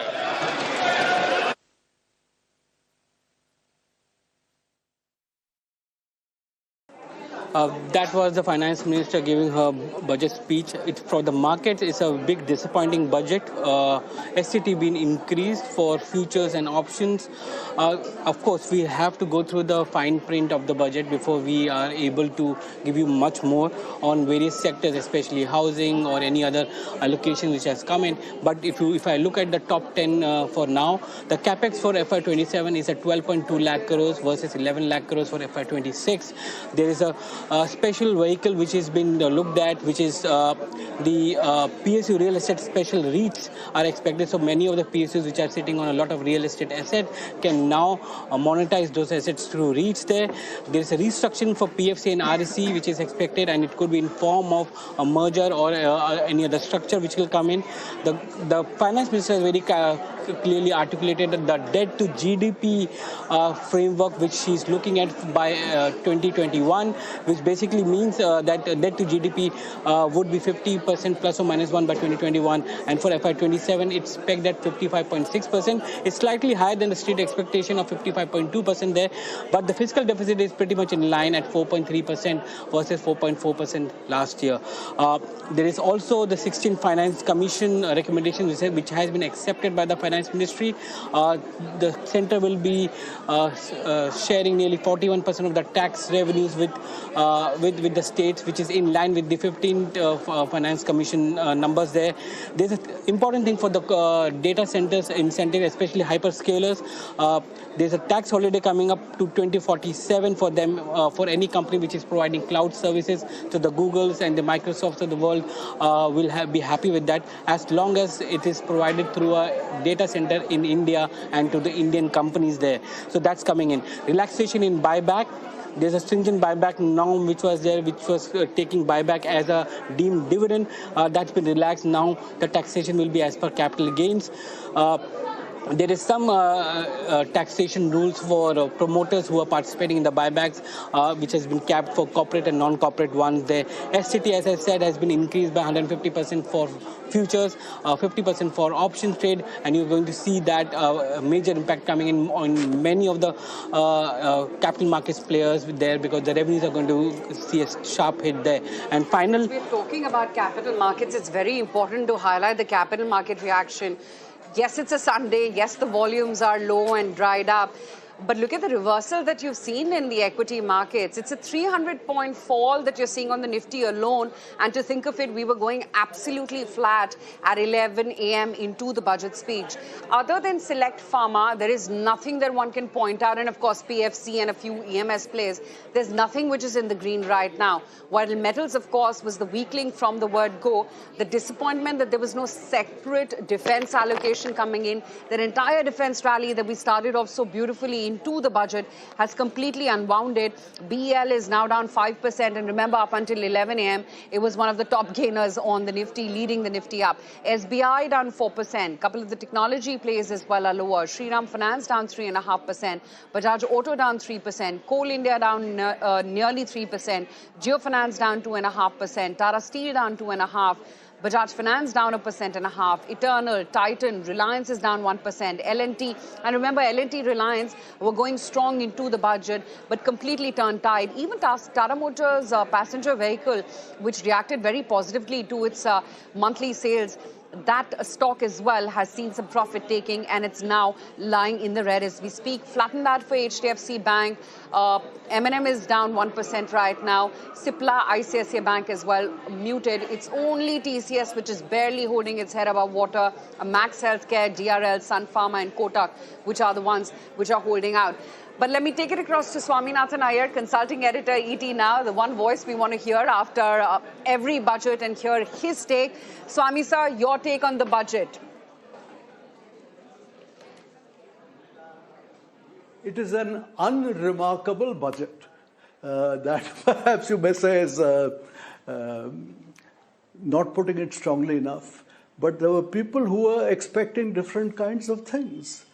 Mind you, in terms of the election cycle, the third budget that a government presents out of 5 is usually the one for taking tough decisions, because you don't want to have a tough budgets in the last or second last thing. So that there are going to be tough decisions and major changes. This is a very cautious budget with very little major change and thousands of niggling small little changes, which, if you ask me, go against the mantra of simplification. Instead of simplification, we have a lot of complication.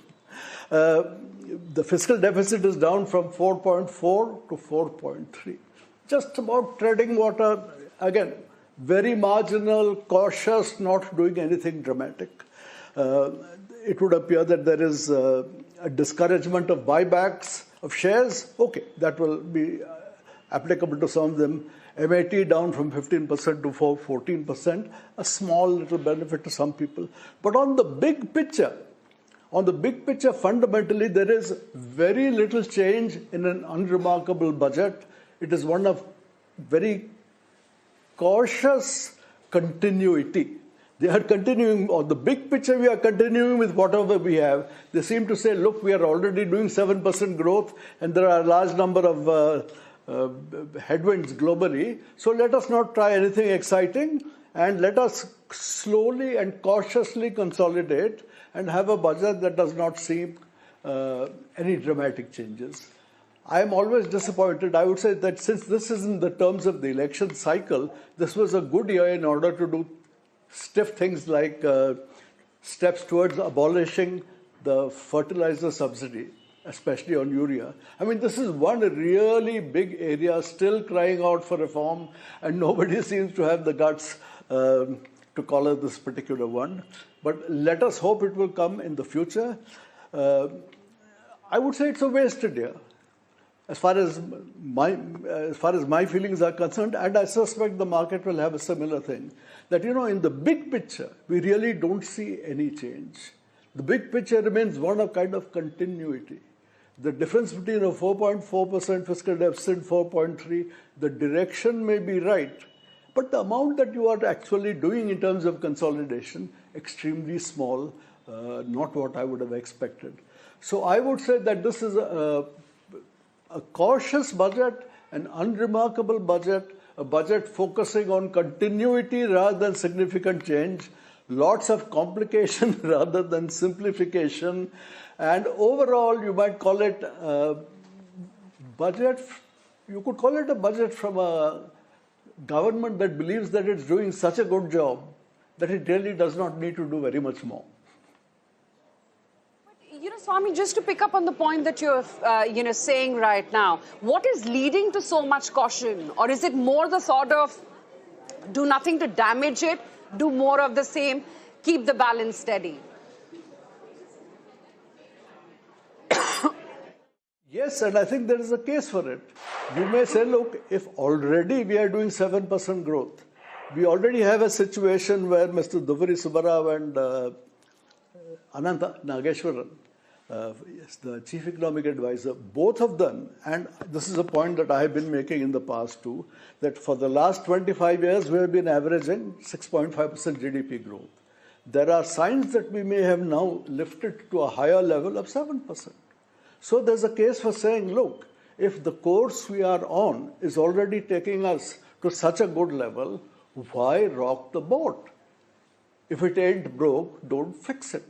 So there would be a case for saying, let us proceed cautiously. There are a lot of headwinds. When you are doing so well, don't attempt anything dramatic. Let us have more of the same.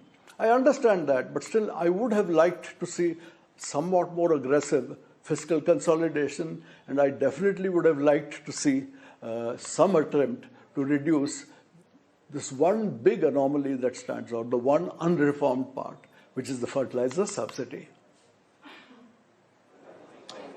Swami sir, I get your point. There are plenty of disappointments, but there have been specific sector pushes which have been given. For example, MSME. For example, biotechnology. There have been these pushes which have been given. How do you evaluate some of the positives that have come out in terms of specific sector stops that have been given? Look, I have always been of the view that while from a point of view of political economy, it is very necessary, finance minister, to be seen giving something to 100 different sectors. But let us not pretend that small little pushes in this 100 little sectors is going to make a very significant or long-term change in their conditions. So 100 crores here, 10,000 crore over 3 years, 10,000 crore over 5 years. These are very modest increases given the scale of our economy. Now, I understand that there is also Mr. Modi who says you shouldn't just be throwing money around. He's against freebies. So, to that extent, we can say a good thing is that the budget doesn't have any freebies. It has a large number of small attempts, this is there for marine, this is there for leather, this is a little there for textiles, we are going to do this for data sector, attract more investors. So there are small little things for a large number of different sectors. But nothing, I would say, that will dramatically push any one sector. Data centers are already coming in such a big way that giving the tax holiday, I do not think will make it that much more, because that is one area where I think we have STEM graduates and we have the ability to handle data centers for international use. So, okay, you have done this little push. As they say, every finance minister says, in my budget, no sector will be left behind. I will give something to every sector. To that extent, yes, this budget too, something has been given to it. But in terms of the bold, big picture, I would not say the sectoral allocations have changed very much. You could also say there is no reason for them to increase very much. We go back to the thesis of don't rock the boat. If already you are more or less doing what is to be done, any changes, either you need to have something dramatic like you do on the fertilizer front, but on the other side, I mean, modest amounts supporting different sectors, this is the job of government and it will go. But I would say that while some little sectors will gain niggling little advantages here and there, we also have a situation where we are moving away from simplification to complication because there are so many separate little changes for each sector and within each sector. And I would have liked to see more simplification rather than the complication. But the one very decisive mandate is clearly for the options traders, Swami sir, the very steep increase in STT, and this in addition to the hike last year. It's a very, very clear signal to futures and options and trading activity for all arbitrageurs out there. And equity markets, mind you, are not liking it at all. Surprised. But there is the notion, I mean, there is still, I think, in India considerable worries about whether our futures and options would be encouraging unhealthy kinds of leverage. They do encourage leverage of a very large amount. And they say that to the extent that I do not think the market will collapse merely because you have increased STT. But yes, the government is sending out a signal that this is not a sector where we are very happy about increasing activity. The government would rather have it on just futures and bonds rather than get onto options and futures. That is, I think, is very clear.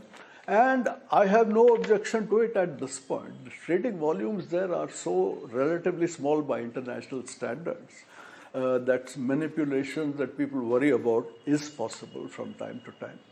So the future of the markets, as I said, the government is more or less saying, let us not emphasize futures and options, let us just emphasize the bonds and the equities. And to the extent that there are some people who see the linkages very clearly, if that kind of leverage to invest in stock markets goes, in effect, that's what the government is doing. Say, reduce the leverage. The stock markets will be disappointed and they will have to absorb that particular message.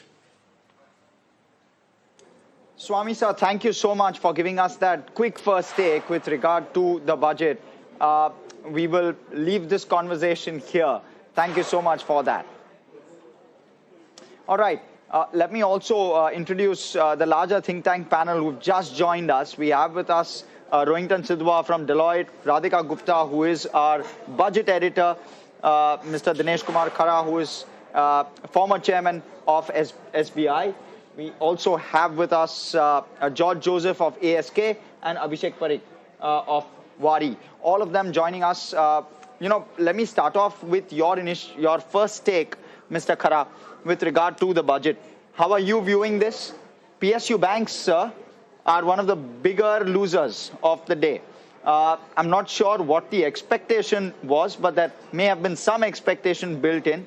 I'll take the direct question first and thereafter the 30,000 feet as to what you felt about the budget. I think perhaps the expectation was some kind of a rationalization as far as the tax on the deposit interest was concerned. Maybe that is one of the possible reasons for this kind of a reaction by the market. Well, of course, the second question, which is in terms of how I read the budget, very clearly the focus is in terms of SME, employment generation, agricultural sector, infrastructure, how can we strengthen the infrastructure, and also the shipbuilding is actually becoming ship repair, shipbuilding, and also internal waterways. That is something which is a new initiative, which I believe it has been strengthened quite a lot, which was there for quite some time. But the way it has been brought out now in this budget, the clear focus, that is, I would say, a significant step up. And I think in the SME space also, when it comes to threats, etc., when it comes to creating a committee for actually revisiting the public sector banks and how can they be revitalized in terms of technology as well as in terms of the size and scale, which is one of the expectations of the government also, that we should have the banks of international scale. That is something, these are some of the positives which I would say, which is very clearly evident from this budget. Radhika, your take and market reaction, Radhika. It's been a tough day already. It has been a tough day. I would divide the budget outcome into two parts. I think one part is as expected. So Capex push, very good, maybe a little bit of missing color on defense. Fiscal deficit, you could debate 4.2, 4.3.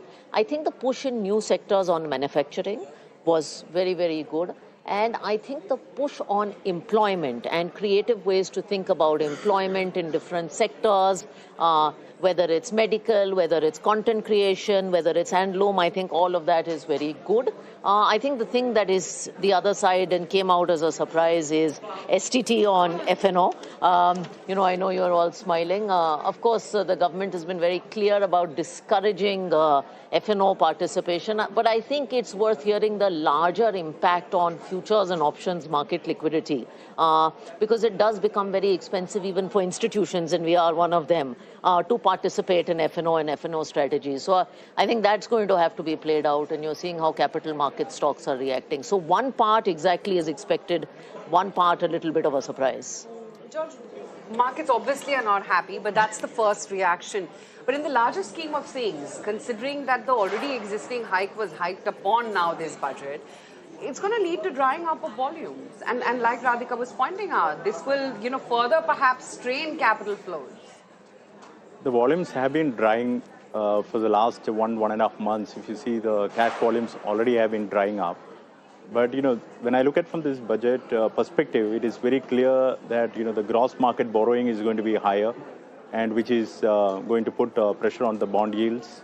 And also, if you see it is not very good for the, NBFC or other sectors, especially rate-sensitive sectors. And when you look at from the clear expectation basis, there was a big expectation on the boost in defense and, other infrastructure projects. In some shape or form, job creation was the focus in this budget, in my view. Orange economy and on so and so forth. The biotechnology, rare earth, some of the areas which it has to be focused on has been focused in the budget. But given the stance of the external environment, probably this budget has done its show and maybe missed in few sections which we all were expecting. Rohington, the fine print in taxation, there's been so many changes this time around, which is very unlike the last few years or the kind of reputation we've come to get of this government. What's the sense like? A lot of small tweaks and twists. Give us the top 2, 3 which you've been able to go through. Sure. So the big one that I see is, and possibly may have an impact on corporates, is this phasing out of the VAT credit. As you know, under the old regime, if you paid tax under the MAT regime, you automatically got a carry forward credit which you could offset when you paid tax under the normal regime. Now, as we transition to the new regime where there are lesser, tax holidays, etc., there's obviously a need to also figure out a way of transitioning how the old MAT credit will continue going forward. And it seems there's a path which has now been laid down where potentially corporates will have to devalue the amount of MAT credit that they carry forward going this. And the exact amount, etc., we'll get to know once we look at the fine print. The other thing that pleasantly surprised me was, and I had said earlier that we would expect the government to end up between 25 to 27 lakh crores of net tax collections. They actually called out 26.5, which is at the higher end of the spectrum, which, it's a pleasant surprise. It seems that they are looking at collecting more. The downside I see there is they're probably holding back on some refunds, which is leading them to that higher net tax collection figure. The last one that I'd like to talk about is around the safe harbor regime, which is rolled out. And this has been a kind of a thorn in the side of a lot of multinationals who operate GIC centers. The main issue they've always faced is very aggressive transfer pricing adjustments being made against their tax filings in India. And by selecting 15.5, which most people would agree would be a somewhat reasonable rate to go with, I would see a lot of the noise going out from those transfer pricing adjustments. So there's also a commitment to reduce the amount of open unilateral APAs. Up until now, we always had more APAs outstanding than being cleared. With this, it probably will correct the balance. Let me talk to one of the sector beneficiaries. I'm, of course, going to come to Abhishek Parikh in just a second, but we have with us Mr. Shrihas Tambe, the MD and CEO at Biocon Biologics, joining on the show. Mr. Tambe, thank you for joining us, and apologies to keep you waiting. But Mr. Tambe, let me try and understand, how is it that you at Biocon Biologics plan to leverage on the Biopharma Shakti program, this 10,000 crore rupees initiative which has been announced? How do you plan to access this kind of funding to try and accelerate your own domestic manufacturing?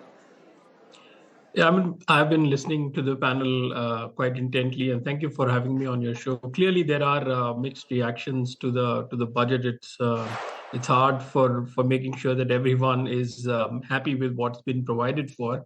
But for the biopharma industry, clearly there are lots of positives, I would say, that we can take away. Coming on the back of the RDI announcements of 1 lakh crore that were made just before the budget, the Project Shakti comes in as a shot in the arm, I would say. It is a very thoughtful program. Even the acronym is very thought out in terms of how Shakti is spelled out, which is biopharma strategy for healthcare through knowledge, technology, and innovation. So there's a lot of thought that's gone in even in putting the acronym together. Apart from the fact that the government's acknowledgement that the communicable diseases are of the past and non-communicable diseases like oncology, diabetes, diseases are what are here to stay, which is what we've been saying. And it's good to see that the three main things that the government is focused on, or the budget particularly is focused on, is one, through the RDI grant on innovation, two, building global scale. There could be a modest layout to begin with, but there is focus on building global scale. And then to look at how regulatory structures can be tightened so we can come up to speed with global expectations. So all in all, I would say balanced at a broad level, and very positive for the biopharma industry, with the acknowledgement of biologics and biosimilars as the new standard of care. Okay. What does this do for you in particular, Mr. Tambe? Give us a sense of that. What's the opportunity size like for you, and what will you do differently going forward? Well, we've been saying for a very long time that if India wants to be successful, and we've been very successful in the generic space as a country, being called as the pharmacy of the world, standard of care has shifted to biologics and biosimilars over the last couple of decades. And to view this opportunity, there is over $270 odd billion of patents